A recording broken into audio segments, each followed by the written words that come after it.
Hello नमस्ते सबैजनालाई म तोया रिजाल हजुरहरूको माझमा आज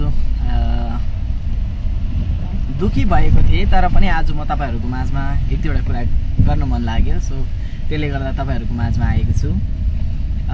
विशेष आज यो कुरा स्याहारी क्षेत्रको कुराहरुलाई मैले जोडेर गरे।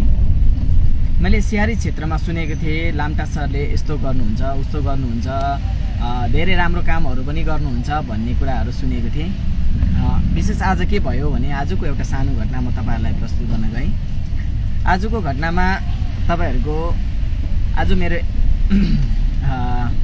माइला काका जो हुनुहुन्छ स्याहारी निवासी हुनुहुन्छ, स्याहारीमै बस्नुहुन्छ, स्याहारीमै घर छ, नान्दोकमा घर छ, स्याहारी भन्ने छ सरी निमथाङमा घर छ। सो निमथाङमा घर भएको माइला काकाको बदली काकी जानुहुन्छ ड्युटी चाहिँ सानो काम गर्नुहुन्छ। हामीहरु सानो मान्छे हौं, सानो काम गर्नुहुन्छ, PWD मा काम गर्नुहुन्छ।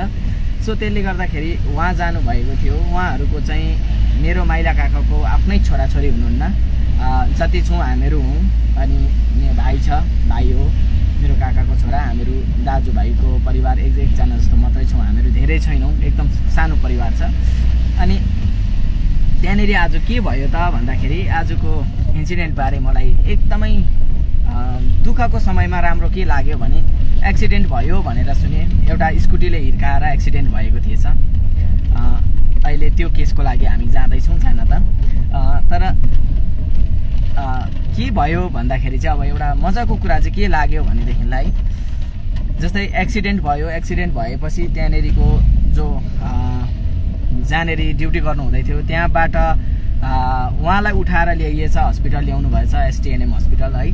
STNM हस्पिटल ल्याउँदाखेरि हामीलाई बादमा इन्फर्म भयो, उहाँहरुको कोही नहुँदाखेरि अब हामीहरु नै हो, मेरो भाइलाई इन्फर्म भयो। त्यहाँबाट बादमा मेरो काकाको छोरा भाइलाई इन्फर्म भयो।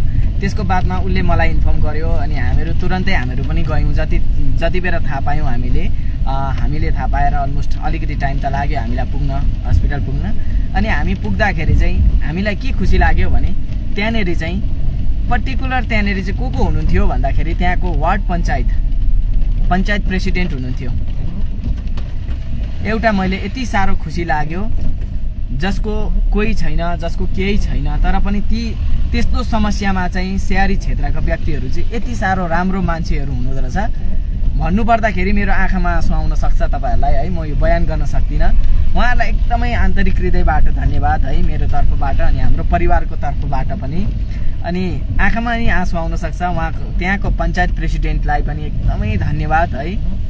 अनि PWD का तपाईको जे साहबहरु आइसक्नु भएको थिएछ। उहाँहरु PWD को जे साहबहरु पनि उहाँनेरि आइसक्नु भएको थियो। उहाँहरु पनि त्यही हुनुहुन्थ्यो, हस्पिटलमै हुनुहुन्थ्यो। PWD को जे साहबहरु हुनुहुन्थ्यो। त्यहाँदेखि PWD मै काम गर्ने उहाँका स्टाफ एकजना दिदी हुनुहुन्थ्यो, उहाँको नाम मलाई याद भएन, उहाँलाई पनि एकदम धन्यवाद है।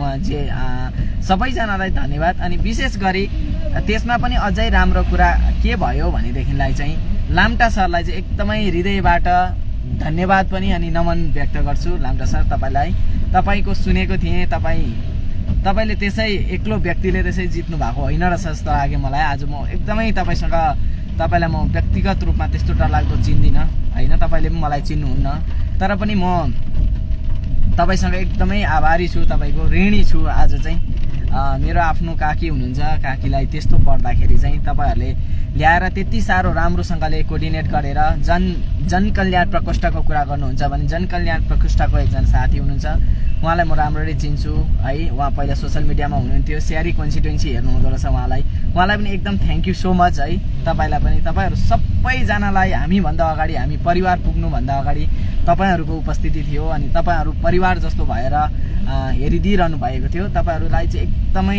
हृदयबाट धन्यवाद। अनि स्याहारी क्षेत्रका हाम्रो लाम्टा सरलाई पनि एकदमै अब म उहाँको चाहिँ सधैँ हामी परिवार चाहिँ ऋणी नै छौं भनौं है। अब उहाँले चाहिँ एकदमै देन एन्ड देयर उहाँले रिपोर्ट के छ कस्तो छ उहाँकोमा रिपोर्ट पुग्दाखेरि त्यसको बादमा उहाँको दाजु या भाइको डाक्टर हुनुहुँदो रहेछ, डाक्टर लाम्टा हुनुहुँदो रहेछ, उहाँलाई रिपोर्ट पठाएर कस्तो थियो, पेशेन्टको कन्डिसन कस्तो थियो, त्यो सबै कुरा जानकारी लिइसकेर पनि बताइसक्नु भएको थिएछ। उहाँले यति साह्रो राम्रो कोर्डिनेट गर्नु भएको रहेछ है। यस्तो चाहिँ हरेक क्षेत्रमा भयो भनेदेखिलाई नि सायद मलाई लाग्छ कि नेताले भोट मागिरहनु पर्छ जस्तो मलाई लागेन है। अब सायदै यतिको राम्रो क्षेत्रमा मेरो दिएको छ 50 रुपिस दिएको छैन दिनुपर्छ भने अनि त्यहाँदेखि यति साह्रो राम्रो लाग्यो मलाई कि अनि त्यसले गर्दाखेरि यो चाहिँ साह्रै खुसी भएँ म चाहिँ यो कुरामा चाहिँ। यस्ता नेता चाहिँ हरेक क्षेत्रमा हुन् है, हरेक क्षेत्रमा। अब अरू पनि नराम्रो हुनुहुन्छ भन्न खोजेको चाहिँ होइन, अरूले पनि यतिको गर्नुहुन्न भन्न खोजेको चाहिँ होइन, तर उहाँले चाहिँ मेरो आफ्नो लागि गर्नुभयो भनेर पनि होइन, तर उहाँको कोअर्डिनेट गर्ने तरिका, उहाँहरूको हरेक डिपार्टमेन्ट पञ्चायतदेखि लिएर गएको तलदेखि लिएर गएको माथिसम्म नै यति मजाले सिस्टम मिलाएर गरेको चाहिँ मैले चाहिँ मेरो लाइफमा चाहिँ मैले कसैलाई फुर्काएको पनि होइन। म दुखी भएको टाइममा पनि यतिको देख्दाखेरि चाहिँ म चाहिँ साँच्ची भने म उहाँको चाहिँ चरणै स्पर्श गर्छु। म चाहिँ यहीँबाट पनि गरिरहेको छु है। उहाँको एकदमै राम्रो लाग्यो उहाँको। म उहाँलाई एकदमै उहाँको सधैँ ऋणी रहनेछु हामीहरू परिवार चाहिँ, यो भन्न चाहेँ। अनि आज म यो खुसी तपाईँहरूको खुसी बयान गर्नु नसकेर है यहाँनिर फेसबुक मार्फत तपाईँहरूलाई दिँदैछु। अनि यसरी नै तपाईँहरूको काम गराइदेख्यो भने स्याहारी क्षेत्रले त एकदमै राम्रो रहेछ, मलाई एकदम खुसी लाग्यो। अनि अन्य क्षेत्रमा पनि यस्तो भयो भने त अझै राम्रो हुन्छ होला जस्तो मलाई लाग्छ।